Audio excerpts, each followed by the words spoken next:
Hey everybody, it's Bust with Expedition Trial number 455. First one of the week. Let's jump in and see what shows up.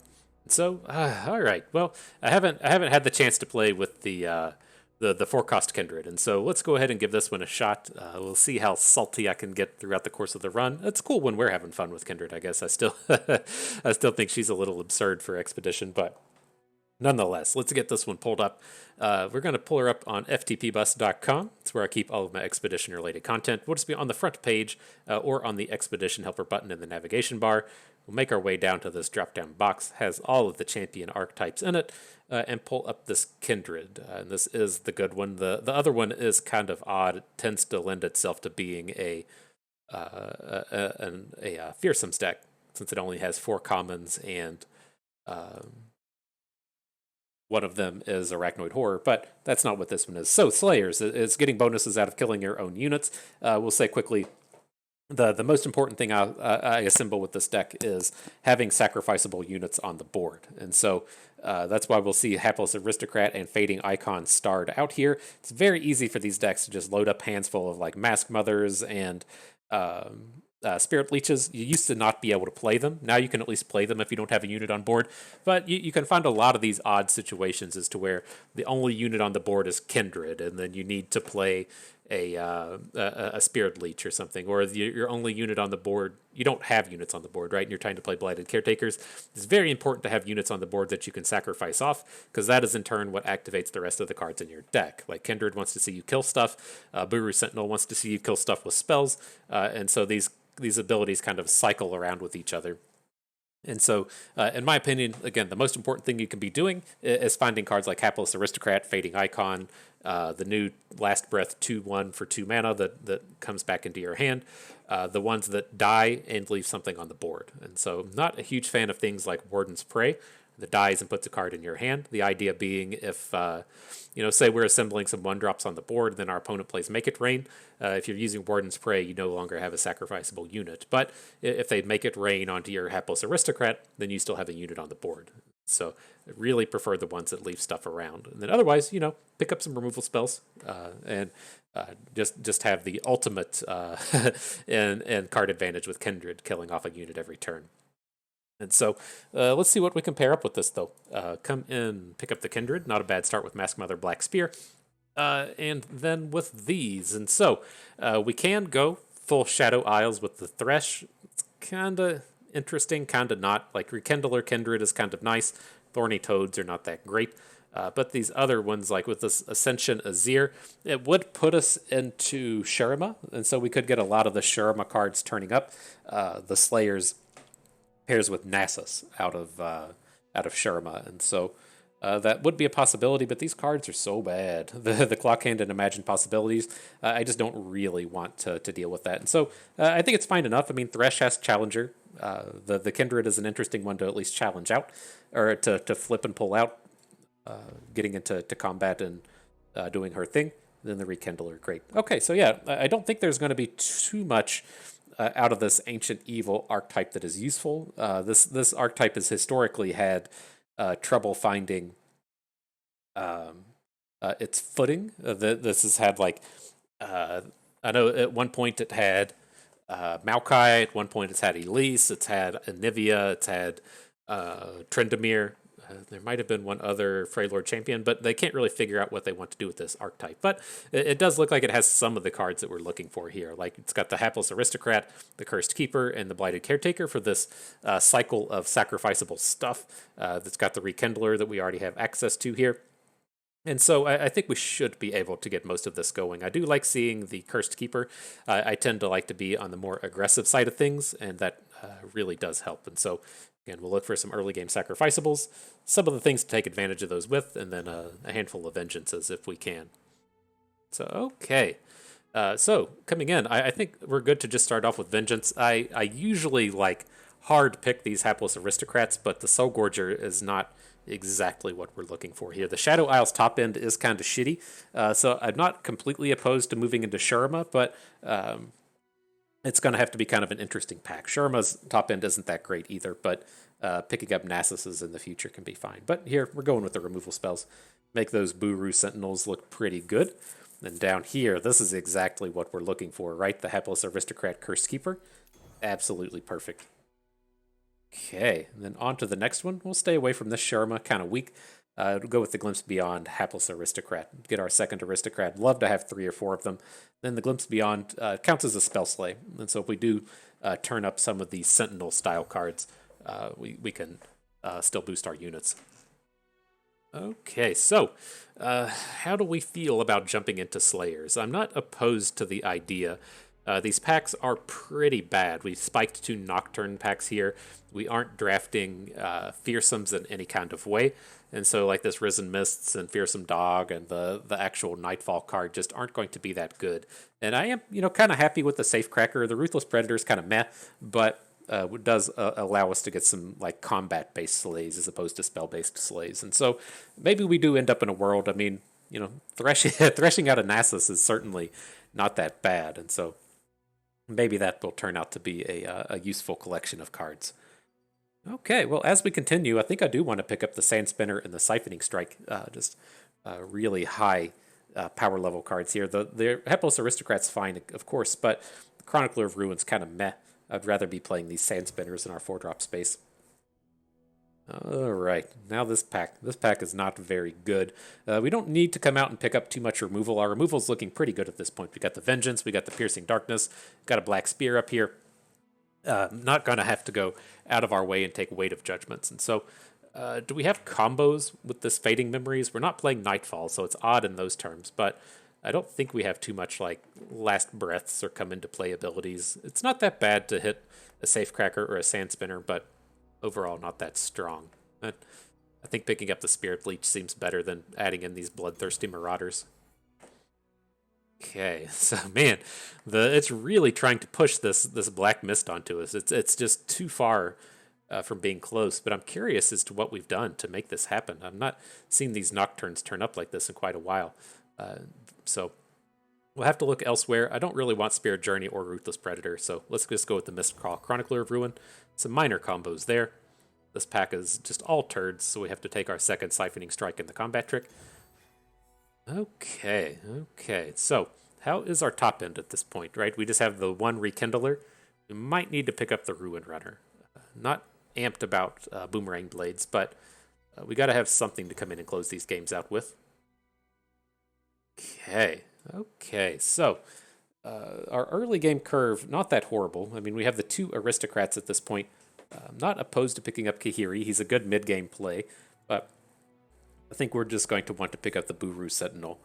Add to our mid-game here a little bit. We don't even have any 3-drops up to this point. Okay. Welcome to the squad, my dude. Fairly weak set of cards here. Happy enough with the Exhaust Vengeance, though. Our spell count's getting like a little high, but I think I would rather, at the beginning of the draft, have too much removal and then just need to trade some of it as away, as opposed to just having not enough. But here, Cursed Keeper, Tortured Prodigy is fine. We don't have too much of the sacrificable stuff for the Cursed Keeper, but I think we can still make use of it. And then let's add in the Spirit Leech. Thorny Toad's just pretty far off theme. And okay, you all know what time it is. We do have to go and turn something premium. Let's take a peek at what we got here. See if the pay-to-win lifestyle can pay off. Not owned. Man, not much left in Shurima.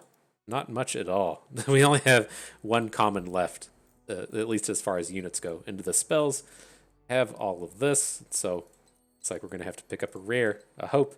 I had to pick up an epic the other day. Let's hope we can get a rare. There's a Bakai Sand Spinner and a Safecracker to save our day. All right. Let's go with the Sand Spinner. He's more on point with doing the Slayer's thing. So, welcome to the squad, my dude. Let's jump into battle. So yeah, hope everyone had a wonderful divisional round weekend in the world of football. It was a fantastic weekend, lots going on, incredible games across the board, and so we should probably just talk about the Chiefs game first, right? In case in case we go off to an 0-2. And that was pretty exciting. I was actually okay with whoever won. Of course, I wanted the Chiefs to win, but like growing up, I was a Bills fan, right? As much as the Patriots fans are all shitty bandwagoneers these days, that's how I was picking my initial NFL team. Back in the early '90s, the Bills made the Super Bowl 4 times in a row, And if you have ever played one of the greatest games ever made, Tecmo Super Bowl, the Bills were the best team on there as well. And so that's what got me interested in the Bills. And I was a big Bills fan until I decided to move to Kansas City. And then I felt that was like a reasonable reason enough to switch to being Chiefs. It's tough to change your allegiance to your sports team, and I felt that was a reasonable way to go about it. And it was during the Alex Smith era as well. So we didn't switch during the Mahomesian era. We switched during the Alex Smith era, and so I got to have some of their small successes. And so with that being that, it was quite the incredible game.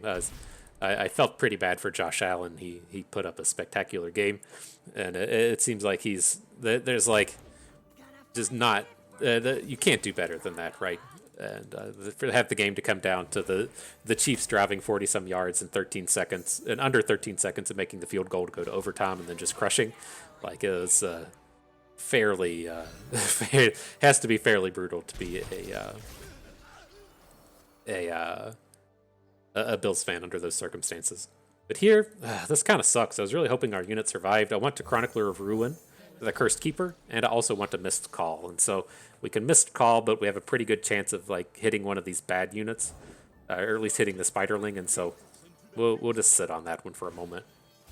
Could look to Boomerang Blade here. It's a little scary to open with these Boomerang Blades, though, so I'm going to let that go. And then let's just see if we can't find ourselves a better combat. So I think we want to make this thing a 1 attacker. Give you a 2 attack, make you a 1 attack. So his blocks aren't as good. And then we should have a decent hit here.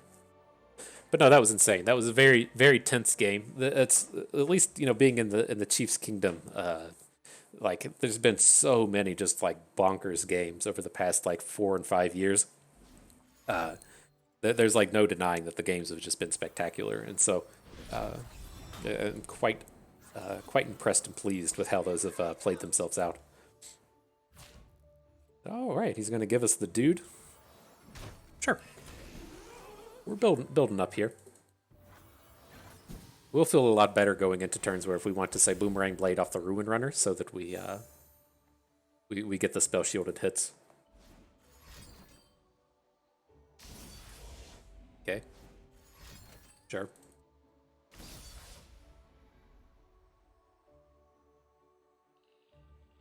Doesn't even have that good of hooks onto them. he has like the one good hook with the Hierophant, but the other hooks aren't that great.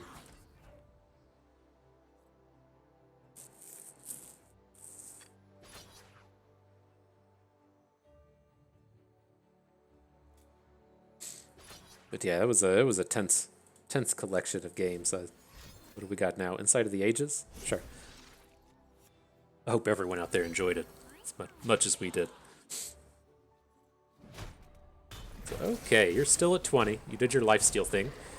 It's like I don't really want to even be miscalling back these units. It's like we're going to get the opportunity for a better one like almost immediately.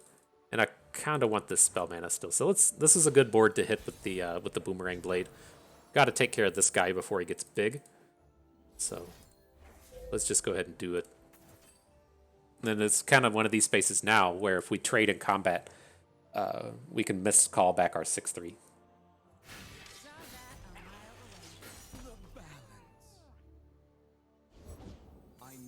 Sure. Lots of Emerald Awakeners coming at us. Interesting. Okay.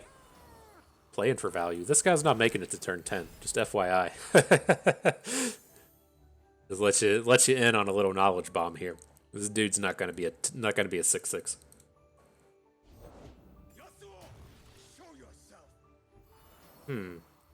That one's like a little scary. I still want to play the Siphoning Strike, but it has the potential to fail to like a Homecoming.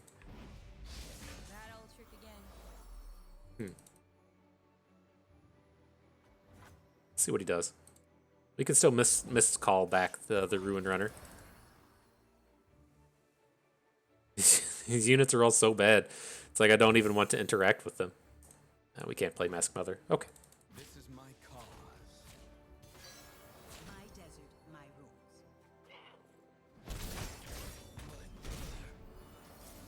All right, there's that one. Welcome back to the board, Ruin Runner. I guess we can go ahead and Siphoning Strike. Get this dum-dum off the board. And then I'm thinking of just playing the Mask Mother now and opening next turn. Can't do too much with just the Navori Blade Scout.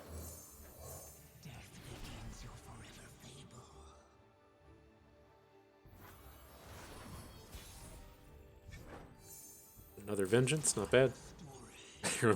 Removal spells look pretty good in this space.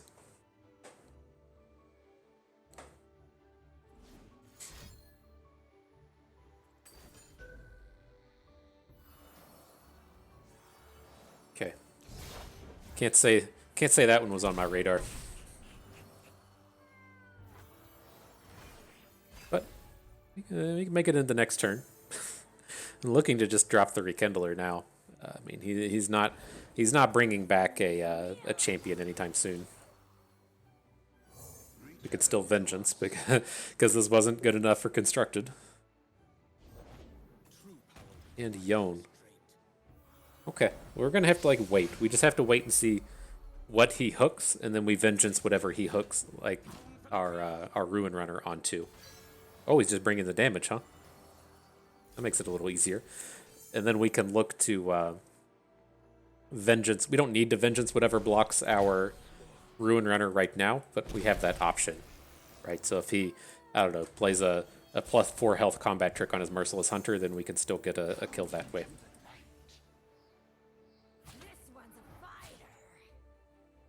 This one's coming for you, Varg. Cool. Mark it a W. So, what are we going to do here? I'm pretty confident that Nasus has got to turn up, so we'll have the choice between Kindred, Thresh, and Nasus. And it all basically comes down to, like, how do we feel about our top end, right? And here's the Nasus to the right. This is a pretty good Kindred, though. Kindred is reasonable top end, right? She just kills off all of our opponent's units. She doesn't end the game quickly, but she's still pretty strong. And so this is a good set. This is where I feel like we're kind of hurting as well. Like, we have 2 Siphoning Strikes, we have 1 Glimpse Beyond, and 2 Spirit Leeches, so we don't really need these cards that come with the Nasus. Excuse me, it's just our top end is a little bad here, but this is a quite good Kindred. These Bakai Reapers I'm a huge fan of. Alright, so yeah. Game number 2, talk about before we get knocked out. The Packers have loved seeing Aaron Rodgers lose. Not a huge fan of that dude. It's like I feel like he's kind of like jerked around the team in terms of like, herder, I'm just going to retire. If you don't do what I want, you got to bring Randall Cobb in, or I'm not going to play football. Like, fuck all that noise. Be a professional, dude. Like, I get that your butt hurt that they drafted drafted a quarterback. They drafted a champion. They drafted a quarterback really early in the draft when you're fucking 39 years old. But you know, it's not exactly your decision. Take it and just deal with it a little better. And I was also fairly upset with how he handled the COVID thing. You know, if you're not going to get you're not going to get vaccinated, I get that that's not a requirement forced on you by the government, and so you don't have to do it. But don't be like, hey, I'm on Jeopardy, big brain guy.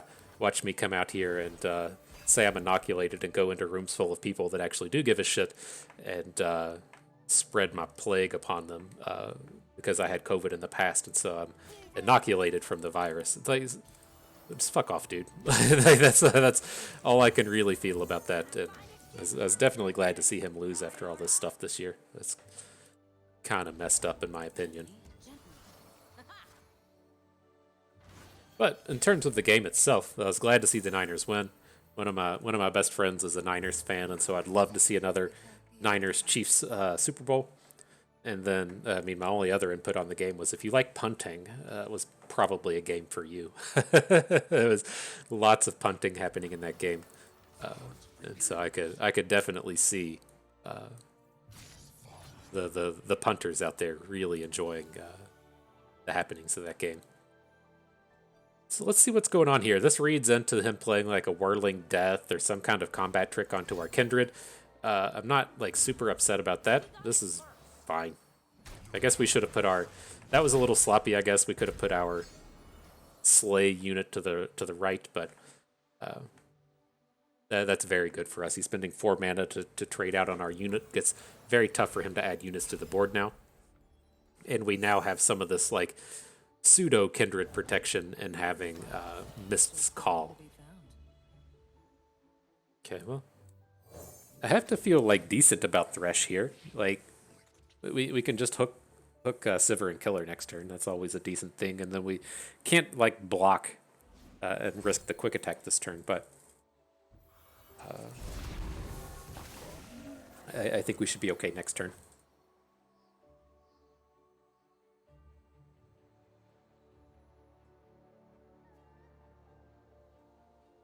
I don't exactly remember how this interaction goes. We should be able to block the charger, kill it in combat, and then Kindred will break the spell shield, right?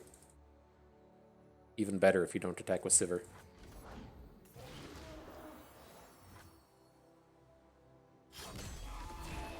Okay, so now he puts down the 2-1 because he expects the Kindred Slay to be successful.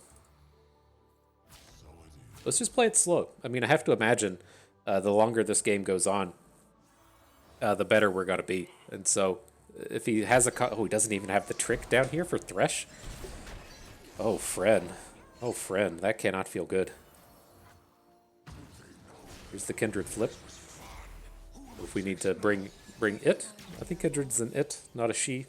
But I think if we miss call or rekindle, we'll be coming back into full flipped form. Nice. Nice. He's out there cursing. Said, I'm just here to have fun. FTP Bust is out here playing Kindreds. Oh, man. A good deal. So let's see what we get here. Blighted Caretaker is a pretty tempting pickup. We have a lot of spell slays for the Boogery Sentinel, but we don't have like the fearsome aggression to back it up. And I kind of like having the Caretakers for these like Cursed Keepers and stuff so we can interact a little bit in the early game. And so I think we're going to snatch that one up instead of picking up like a third Vengeance. All right, so yeah, game number 3 to talk about. I guess we'll get into all of them now since we have at least 2 games left. But the Bengals and the Titans. I felt like this was the week to beat the Titans. I think they're really hamstrung without the likes of having Derrick Henry, and with him having been out for like 8 weeks or whatever it was. This was the week to have to play against Derrick Henry. He's knocking the rust off, and I don't think he even played in like the first quarter. At least the pieces that I think I caught, I don't think they brought him in until like the second quarter. It was like the game plan to play Deonta Foreman and then didn't bring Derrick Henry in until later. It's like they didn't want to have to play him unless they had to. And he wasn't out there just going like beast mode for 225-3. And so, props to the Bengals for getting that pick and running it down and getting the field goal at the end. That was kind of an insane-o game. But I was certainly more interested in having to play the Titans this week as opposed to next week. That's Derrick Henry like being back into what's hopefully full form for him and just tearing it all up. Glad to have that not be a Chiefs problem.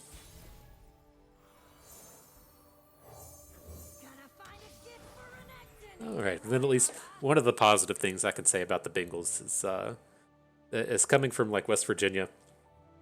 The closest big city to us was Cincinnati, so we had like lots of Bengals fans. But then we also had lots of Browns fans and lots of Steelers fans. Not so much Ravens fans. Like the Ravens used to be the Browns. Like the Browns moved to Baltimore and became the Ravens. And then when the league expanded, they brought Cleveland back. And so nobody became a Ravens fan. They were all so super salty about the Browns just leaving that they didn't want to follow the team. But like the Steelers fans were always kind of like shitty. And then the Bengals and the Browns were always such bad teams. Their fan bases weren't like allowed to be salty, and so I'm at least glad from like the fan base perspective that the Steelers have lost. They lost to the Chiefs, and then the Bengals got a bit of time in the sunlight. Go Joe Burrow! I mean, the dude's doing it. I love seeing these small market teams really out here popping off as well. Like things like baseball without a salary cap It's like ridiculous to have the Chiefs try to or not the Chiefs, the Royals being kind of like contending with the Yankees. The Yankees spend like 5 times more money on their players than the Chiefs do. And it's kind of nice. Wow, interesting. I guess he's just going to take the damage from our Kindred. But it's nice with the salary cap sports and having the Chiefs do well and Buffalo do well and the Bengals do well. You're still going to run into that stuff where people are like, well, if I'm going to get paid $20 million a year, I want to get paid $20 million in Los Angeles as opposed to Kansas City. But it's still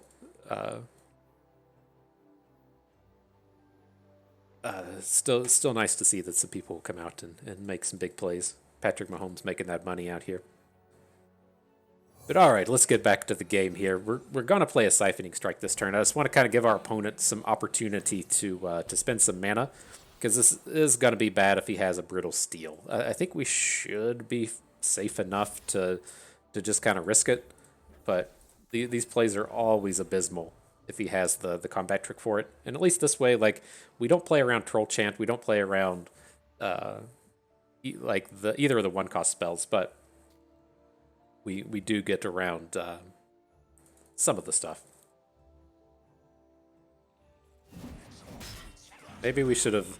Maybe that was greedy. It was like I wanted to get the ramp unit off the board, but maybe we should have like shot down his sentry because it's just a little bit easier to do. But dude doesn't have tricks now. there's no way this dude has tricks if he's letting that happen. We'll throw away the Spiderling. I don't want it to take up the space on our board. Right? If we want to play Blighted Caretakers, we need space. And if he has something like Avalanche, I want to make sure we have a unit left over. Sure.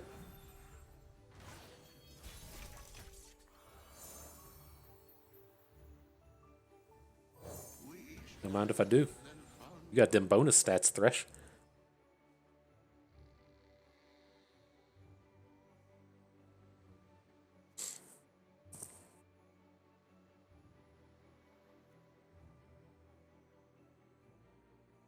He says, uh-oh.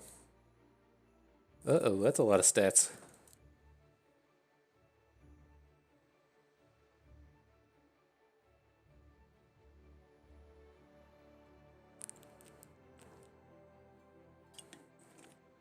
Hydrate real quick while our opponent contemplates their misfortunes. Caught in the cold onto Thresh. Okay. I mean, we'll just attack, I guess. Why not?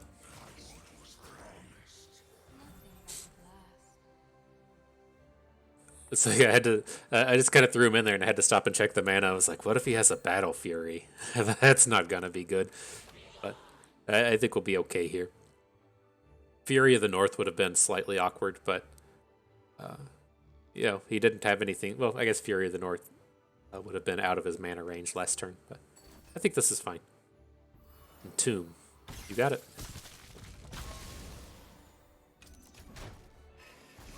I wonder if he's gonna drop a Ithid Stairs on us. It's like who cares about my Frozen Thrall? It's never gonna do anything.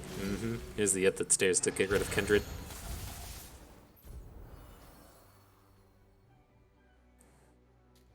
So I'm not like confident that this will do too much, but let's give it a shot at first. We get to slam 6 damage onto his Ithid Stairs. That's pretty good.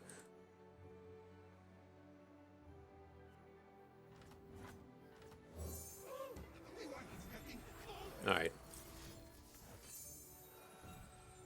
Can we just lethal? You know, that's that's something to always consider. We're going to lose the bonus attack on our Rekindler, so probably not. Boomerang Blade.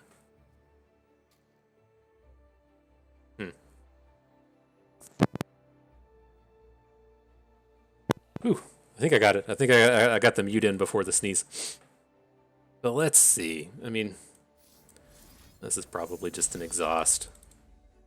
I don't think we need to be like too clever about it, but I think this is probably what's gonna do it. punch for 9. And we have the potential to boomerang blade after the combat, or depending on what he does. Excellent. Maybe it would have been enough.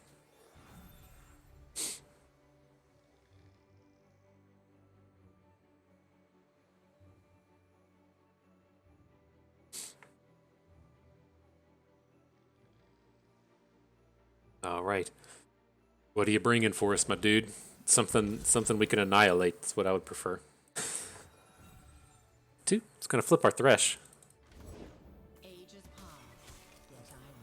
Lysandra. I mean, she's not that intimidating. Let's be real. We can probably just pass on that, and then look for a boomerang blade next turn. Takes her quite a while to actually do anything, right? She needs to see the 2 8-cost units come on board. So I'm not ultra concerned about her coming down.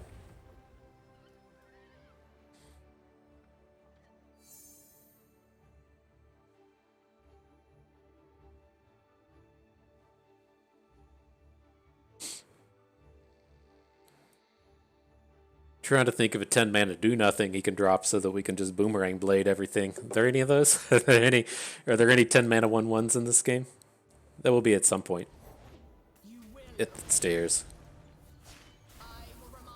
Is that the second one, really? Oh, it's across the game and not just on the turn. Alright, whatever.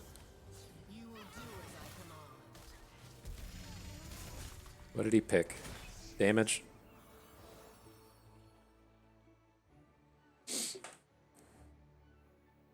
I mean, hitting the at the stairs doesn't really do anything. Oh, he's got all this shit in his hand? Oh, he just can't cast it. Okay. Oh my god. Life is getting scary. Okay, we'll go about it this way. The idea with this turn is we're going to Piercing Darkness the Lysandra. Then next turn, we'll just hook the Ithit Stairs and have 2 attackers coming in that can deal 4.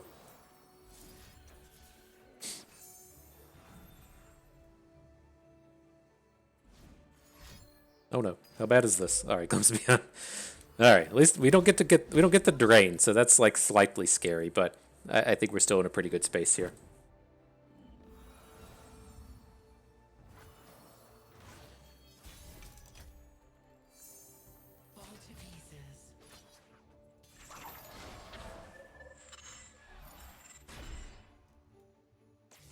All right, Kindred, protect us and stuff.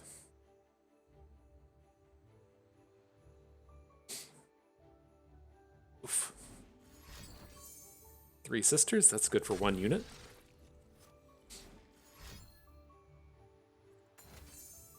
Okay. Not good enough for the other, though. That was a little tense. That was a little closer than I anticipated it being. Let's pick up this 3rd champion. Again, like, I'm not opposed to picking up Nasus. I like, the more games we play, it doesn't feel like we really need him, but I'm not opposed to the idea. I mean, this is an okay one. I think I'm just more interested in picking up Bakai Reapers, though. We don't have any atrocities either. That's one of the big selling points on playing Nasus, is just being able to dome your opponent for 13. Let's stick to Kindred. No, right. Yeah, the remaining game, Tom Brady and the Rams. That was sad. I was also cheering for Tom Brady, the offensive coordinator for the Buccaneers, Byron Leftwich. He played college ball at Marshall, where I went, and so I always like to cheer for him. Hope he finds him a head coaching home sometime soon. It doesn't feel like they're going to say that he's experienced enough to go out there and get a head coaching gig, but the Jaguars is where he played college or played professional ball for most of his career as well. So they have the opening there, and a lot of the players like him. He was a quarterback's coach when they just picked up Trevor Lawrence as a rookie, and so he has some components that would fit. I think he's probably not going to find a home there, but I like to cheer him on. And the Bucks, I was ultimately worried about because their offensive line was annihilated, and it's always bad enough to just have to play against Aaron Donald. But with the messed up offensive line and Tom Brady being old and slow and stuff, I was pretty worried with how that was going to play out. And they managed. They didn't put up too much offense after like the first drive or two, and then made that kind of ridiculous comeback in the second half. You can't really count old Tom Brady out, and he didn't pull through in the end. It reminds me of that. I don't know, inspirational meme, if you will. I think the picture started like making the rounds before memes had the name, but it's like something about Michael Jordan and them expecting him. He had to make like 150 last shots of the game, and he only made like 80 of them or something. And it's okay to about carrying the weight of the world on your shoulders and whatever all that's going to amount to. But we shouldn't do this just now. We can wait till next turn. I think that's kind of how it feels with Tom. He's carrying the weight of the Bucks on his shoulders. Everyone expects him to make the big comeback at the end, and then sometimes it just doesn't pan out. But here, not bad. We did pick up a 3-drop if we want to play it. If opponent just passes into us, I'm also kind of okay with that. Getting a 3-bank here is not that bad. He's playing Lucian. Weird. He's playing like Lucian, Lee Sin, Senna. Not super intimidated by this. Let's see what we can do. Let's test the waters here and see how this plays out.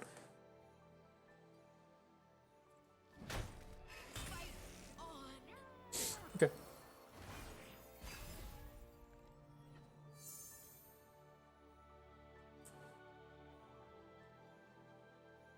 I'm not opposed. Like, it feels decent here if he like plays a 4-drop. We're able to. I'm still like, he's up to some kind of shenanigans, but oh my gosh, you don't get to use the ability if you don't have an ally. Fuck.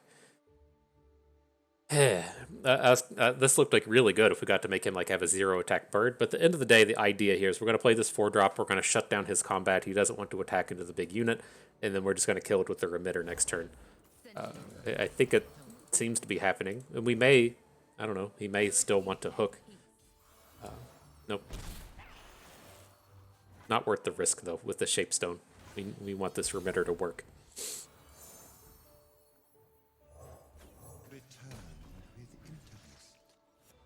Right, not bad. Shuts down his board, takes forever to kill. We're definitely the control in this matchup, so... Soulgorger's not that bad. It just comes down to me due to... if we can't get one of these like really juicy combats to where he invests heavily in the Soulgorger and then we just missed call it back. Looks like he was trying to line up like a riposte or a back-to-back something on the previous turn. So that was a pretty good bank for us. There's no way that he's the control in this matchup. So I feel like that was a pretty good turn.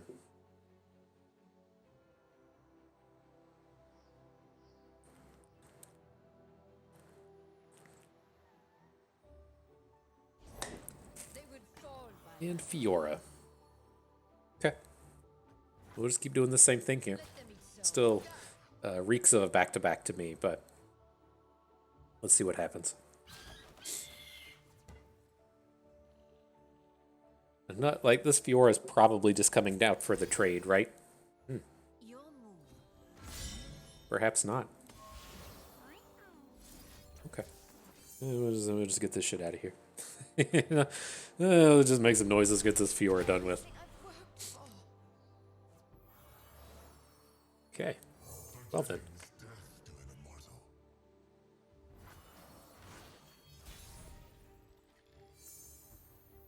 And an exhaust. Alright.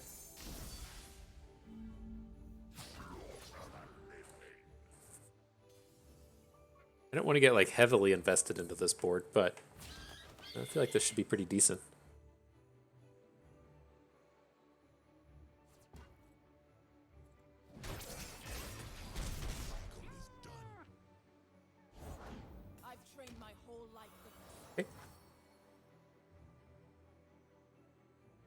We'll see what they play. If he plays something kind of interesting, then sure, we'll slap the Merciless Hunter onto it, but all the Sennas.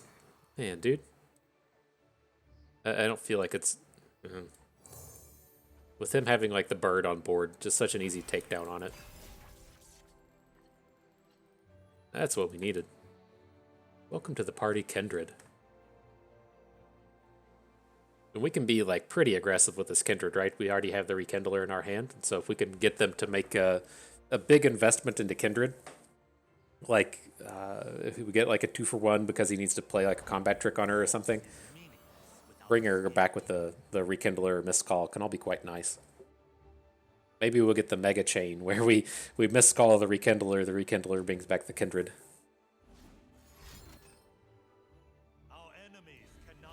He already had Lee Sin in hand.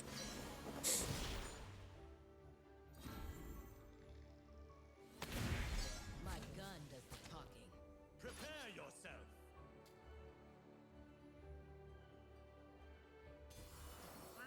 Let's be real. How much do we even care? You know, it's not that much. We in terms of the damage, we can just heal through that quite quickly. So let's get back our Kindred. Let's drop a Merciless Hunter into Lee Sin. Gonna find a gift for Renekton, right, Arda?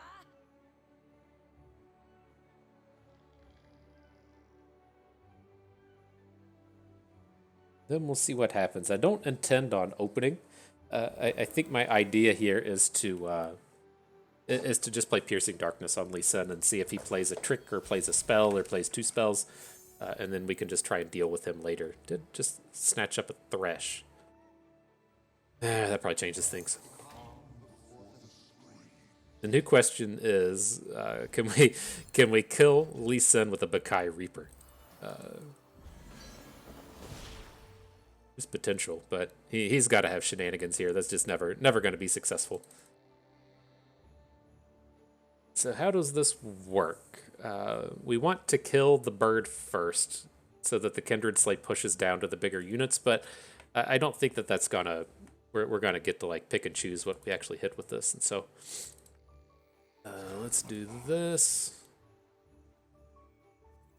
this, Thresh, and then we're not gonna get to 6 slays for this guy, so let's just put Thresh at the end. You can come here. Senna is a slightly scary one, so let's move you down here. And the rest of this looks fine.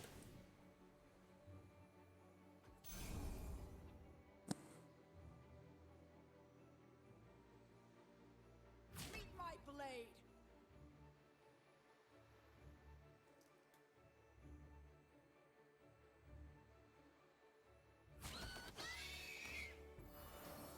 Okay.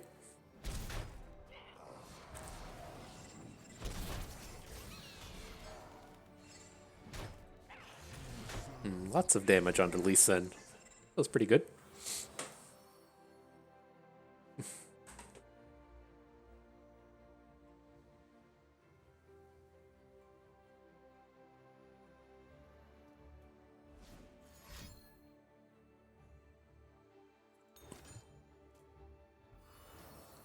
Okay. Is he gonna like double battlefield prowess and then play a rally? Are we gonna see like a relentless pursuit or something here? Has to be.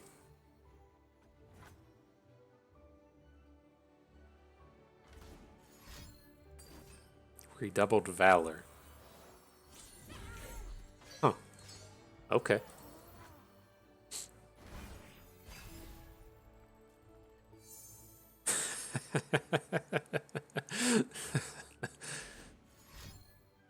Learn from the best.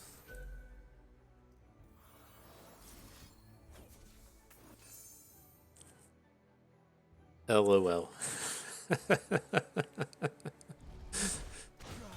Is anybody else here having fun this game? Oh, the master of having fun, FTP Bust. Certainly bringing it out. Okay. He's gonna hook both of our champions, and then we'll just follow up with the Rekindler. This is gonna ace his board.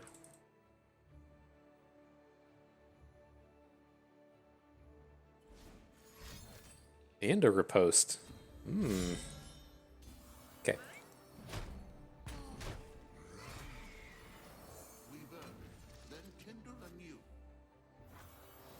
All right, friend. the fun having squads here to get you. No, he conceded. Oh, it's fun when we play Kindred. It's not fun to play against. Good job. GG, friends.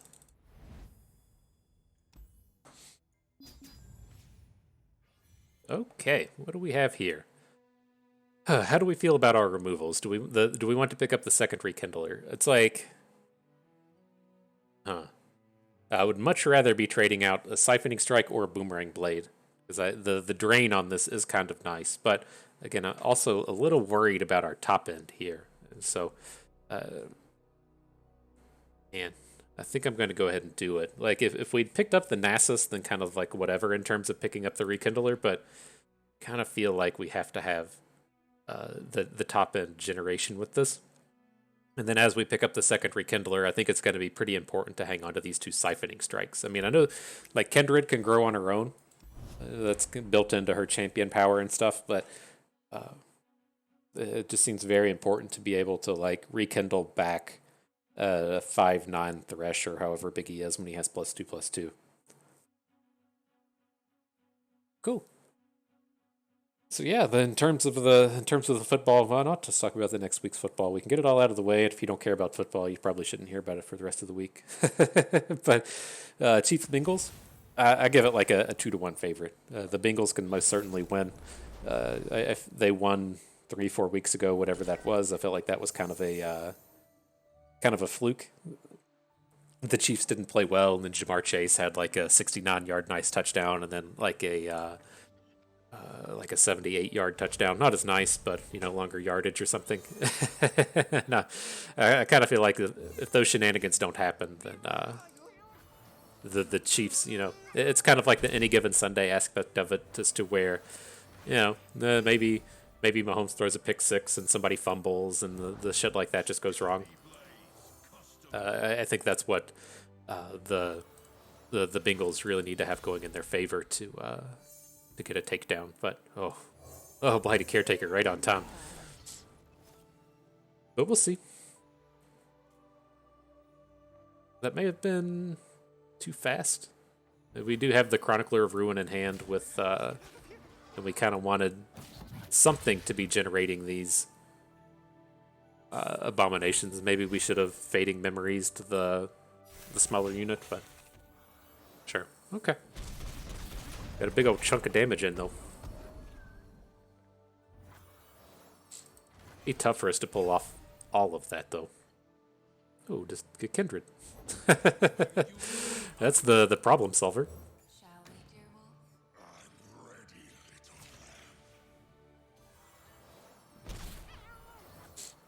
Okay.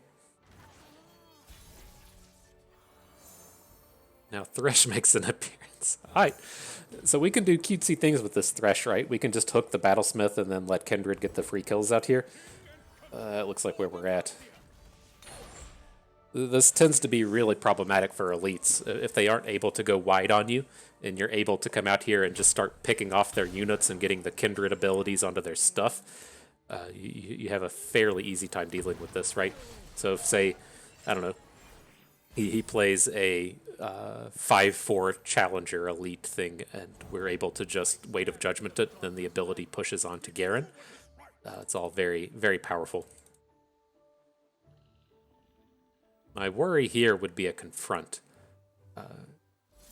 It doesn't seem ultra likely. And I like playing the spell now, because if this is successful, it puts the mark onto Garen, and then if he doesn't have the Confront, then the Garen's going to get aced by Kindred.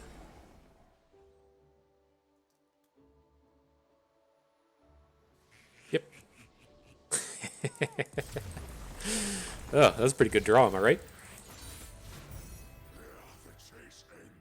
More lie ahead. Let's get him, Varg. Y'all remember when Merciless Hunter was a 4/3? Not bad, not bad. Alright, I think we'll skip over all these. I like our Cursed Keepers. I'd probably be okay with the third Vengeance, but not for the Aristocrat, and the Naturalist doesn't have a home here, so we'll skip over this one. And so, yeah, one NFL game left. The 49ers-Rams. Love to see the Niners win. Told you I'd love to see that Niners Chiefs Super Bowl. It's going to be fucking brutal if it's like a Bengals 49ers Super Bowl, but you know, they do have some things on their side. They've got the Niners are like 6-0 against the Rams in their past meetings. Some of those had to involve like Nick Mullins and whoever the backup 49ers QBs were. That would have been like last year, or the year before, but I'm worried that the 49ers are just too banged up. I'd love to see them do it. Maybe they can have another game like they did against the Packers, where Jimmy G throws like 120 yards passing, 0 touchdowns, one interception, and they still manage to fucking win the game. like perhaps that thing happens again, but that's got to be the outlier, if anything.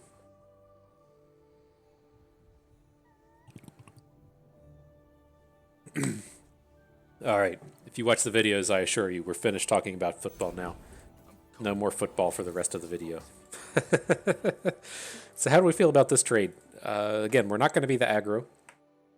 I don't like killing Blade Squires, just in the sense that it helps them hit those reforges really quick and get the Riven Sword going. But he's not playing Riven, right? He's playing Darius Teemo, which makes me kind of like question what we're going to see coming out of this. But we can go ahead and do it.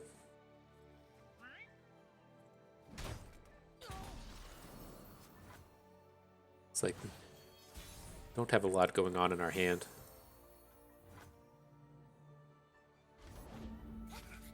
Okay. It's interesting. Like, you rarely see Darius over here on the left. It's so he's either playing like 2 or 3 copies of Darius. My money would be on 2 copies, but it's tough to tell. And I don't recommend this. We'll see what he's actually got going on here. But cannot recommend you just run out the Sump Worker if this is your plan. And so if this isn't his plan, then maybe he'll get us good, but so like we're the ones with the decisions now, right? If we get to come in and just take down the Sump Worker, then he needs 2 more Sump Workers to get this going, right? That's why you usually don't run them out naked like this. You make it like the last play of the turn, and then you get to open the next turn and then play the Sump Worker to get the flip. And then once you get the flip, it's not as bad. But now I think he's making the decision if he wants to like drop a Might or a Sharpened Resolve or something on this guy just to get the takedown. And that's very good for us. I'm kind of tempted. Like, the thing that worries me with this hand now is, like, I kind of wish we would have Fading Memories one of those 1-drops. I mean, we didn't know we were going to draw, like, Vengeance, Spirit Leech, but we need something to get a Slay with Kindred. And next turn, you know, we can get something with the Spirit Leech, but we need a 2-drop to go along with it. Or a 1-drop to go along with it. I think we can get there. I mean, we can still drop Kindred here, play a Tortured Prodigy next turn, and then, if it really comes down to it, Fading Memories a 2-drop and kill it with Spirit Leech.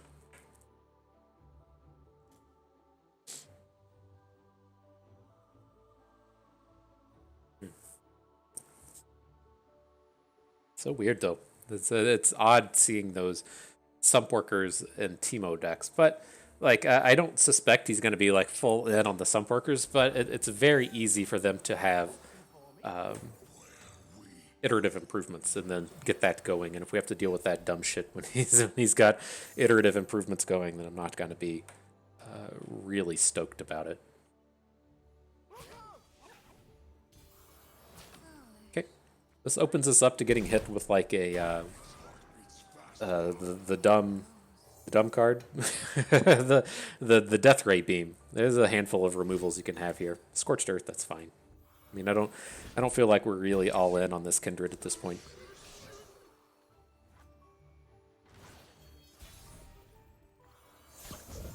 There's our answer. All right, so we're getting like a little unhealthy here. That's my new concern, is we gotta worry about our health. But we're starting to come back on board. Probably need to quit playing card draw at this point. Probably can't play any more Spirit Leeches, but you know, we're looking strong. Just clear this stuff out. He's not going to block with the... Oh, he is going to block with the Peddler.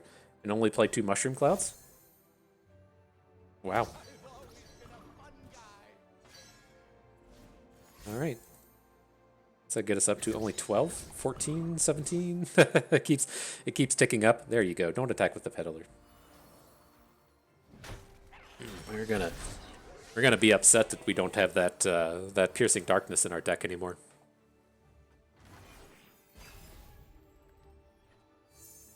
So should we come up with a new plan instead of going after Kindred? Should we look to like double up on Ruin Runners? I don't think so. It's worth like considering. Oh, fuck! Now we just have to play the Vengeance. It costs 6 mana, drops us down to 4. Okay.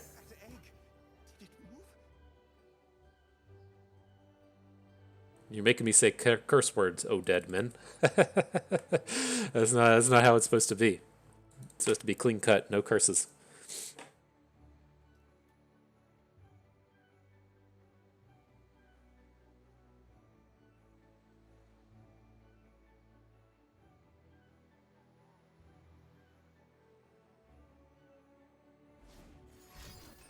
Yeah, play more cards. Sure, why not?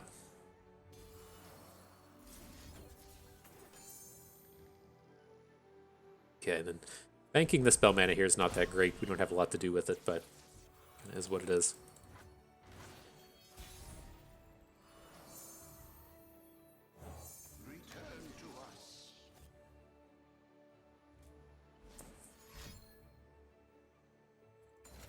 Sure. I was going to say, I'm curious if this is an Aftershock, and I'm much happier seeing Aftershock go onto Kindred than onto Face. So this is fine. He's not like really incentivized to block our Rekindler. And so that was safe. And now I think we're definitely in this space to where we don't want to copy the Rekindler. We want to play Ruin Runner on opponent's turn. And then when it swings back to our turn, we can copy it with the Fading Memories, and then we'll have both Thresh and Ruin Runner to replay. Hopefully we'll kill him with a big Overwhelm attack. We can hook in some of these ballistic bots and 3 health units and then crush with the Overwhelms. Love crushing.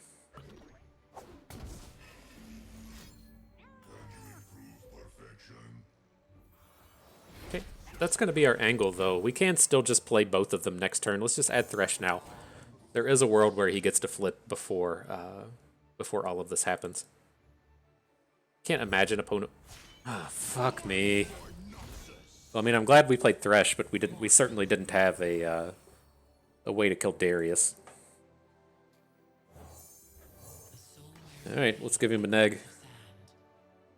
Fucking Darius.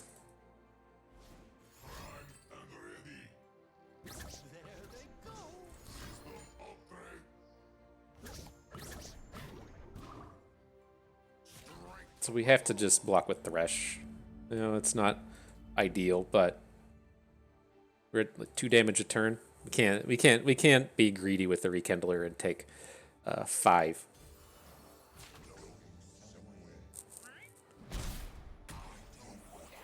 Okay.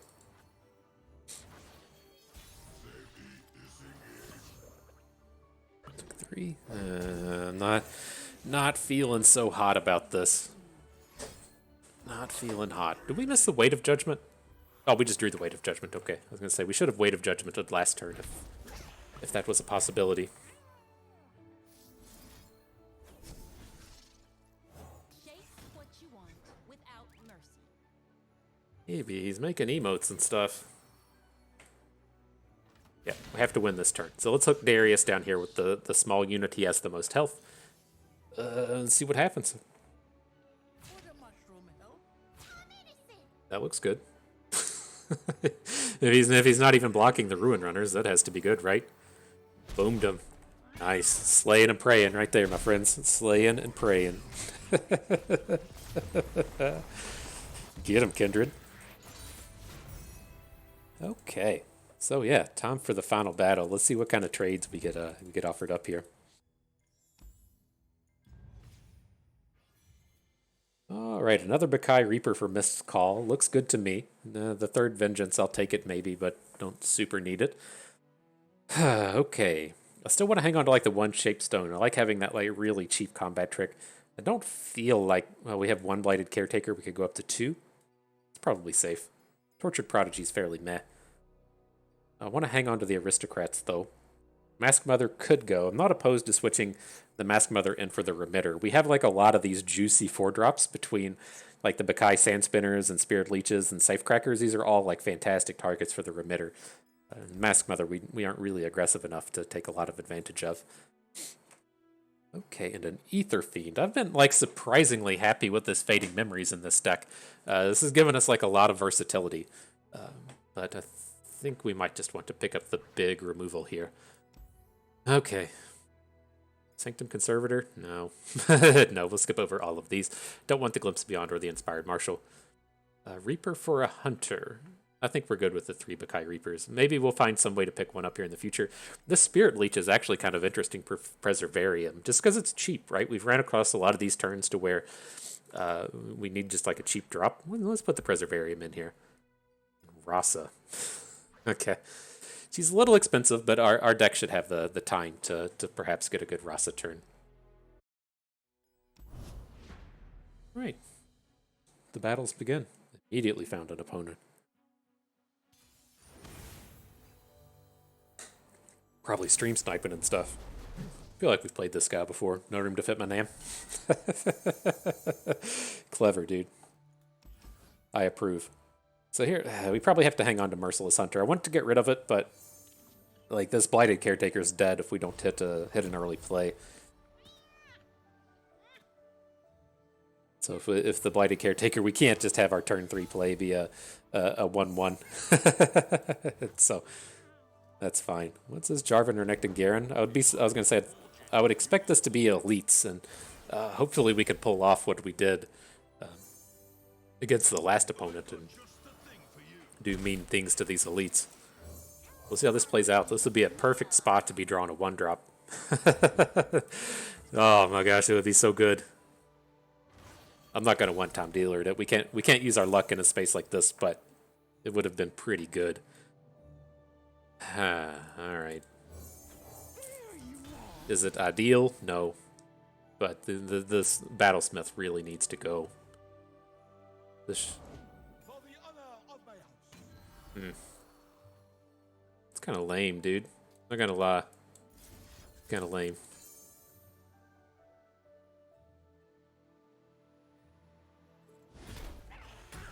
At least this isn't an elite. I'm surprised they haven't turned the Battle Keeper into just a bigger dude at this point. He already went from 2-3 to 3-3. Why not just give him an elite stack as well? Make Demacia a little stronger. Oh, this is it, right? The 1-mana Siphoning Strike onto the Blade Keeper? Anyone? Anyone believe?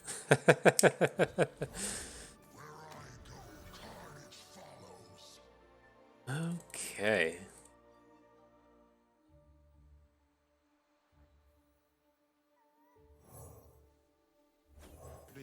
Let's see. We gotta catch up a little bit here. That was good. The Renekton can take these down, but we have the Shape Stone in hand to hopefully make it work.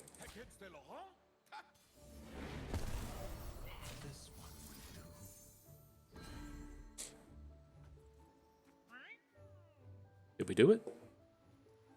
Nice. Very nice.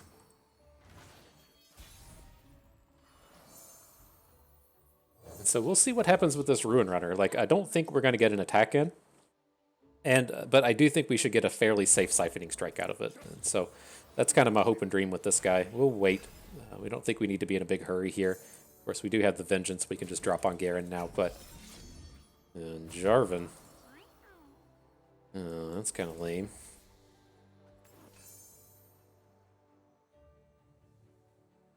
You heard it here first. Kind of lame.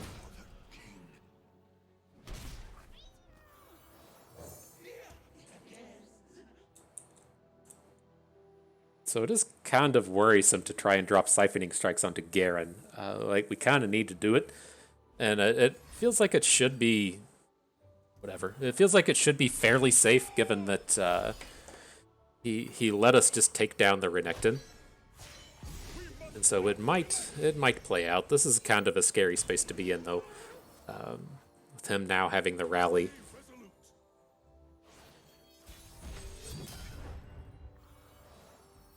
What else are we going to do, though? All right. Squeeze them butt cheeks, everybody. See if we can do it. I don't know. It feels like it may work, right? Since he didn't have the trick for Renekton. He does have like back-to-back mana now, which is kind of meh, but like he had like a 3 mana bank when he made that Renekton attack and didn't do anything. Okay. That piece was successful.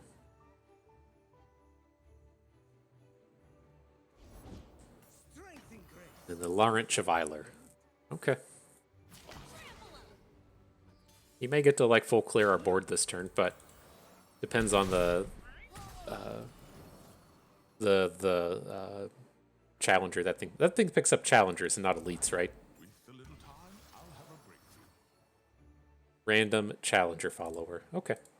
So he didn't play it. I'm curious. He had 4 mana. I'm curious if he picked up like a 5-cost challenger or one of the bigger ones. Man, and this is ultimately brutal in the sense that we're sitting here on the Rekindler and opponent has drawn 3 champions to R0. It's kind of a struggle to get through.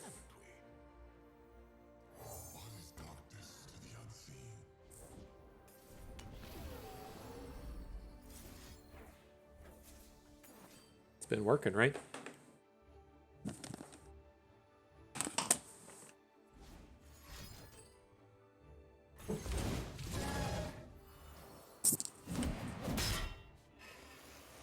Wait, what? What just happened? Did he just play Confront? Is that what just happened to us?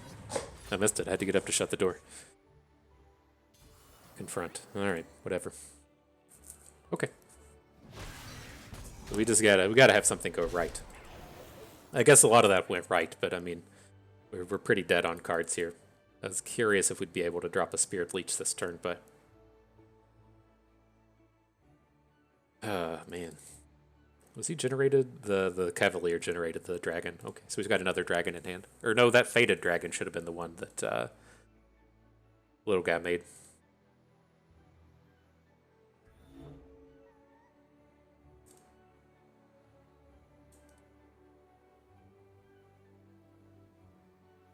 Deck, you gotta give us something good here.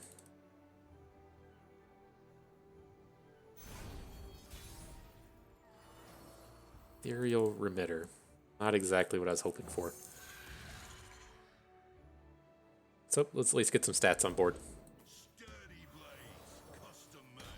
Steady Blade, custom made. Yeah. Alright. Kind of is what it is, you know.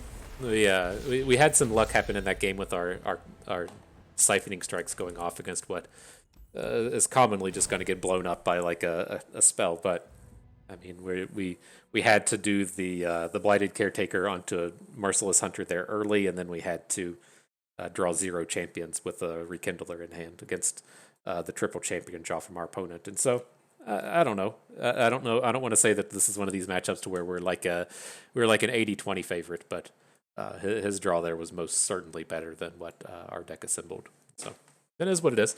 But yeah, not a bad run here with Kindred. This is a fairly standard Kindred deck. We didn't delve too much into the Shurima side of things, but that's where I think a lot of your decision making comes down as to like how deep do I go into Shurima, because you do get like a lot of the combat interactivity, right? I mean, you get your Merciless Hunters and your what do you call it? The Vakai Sand Spinners and Rock Hoppers and all that stuff. Like all of the vulnerable cards live within Slayer's Shurima, but all of your units are just garbage, right? There's not a lot of good units to take advantage of those challenges with. And so it's kind of odd the space that you find yourself in. Like whenever we draft like the more Shurima-centric decks, it's usually really heavily tied to elites, and you're, or not elites, it's really heavily tied to fearsomes, and you're able to assemble a much more aggressive deck than we were dealing with here that can still take advantage of like the challenges and make big Bakai Reapers, and then eventually have the Reaper trade for like your opponent's 6-drop or something. And that's definitely not what this deck was. This deck was much more control decky, and I was happy with how it came together. I think the early game was kind of a problem. I'm not happy with the amount of hapless aristocrats that we passed on.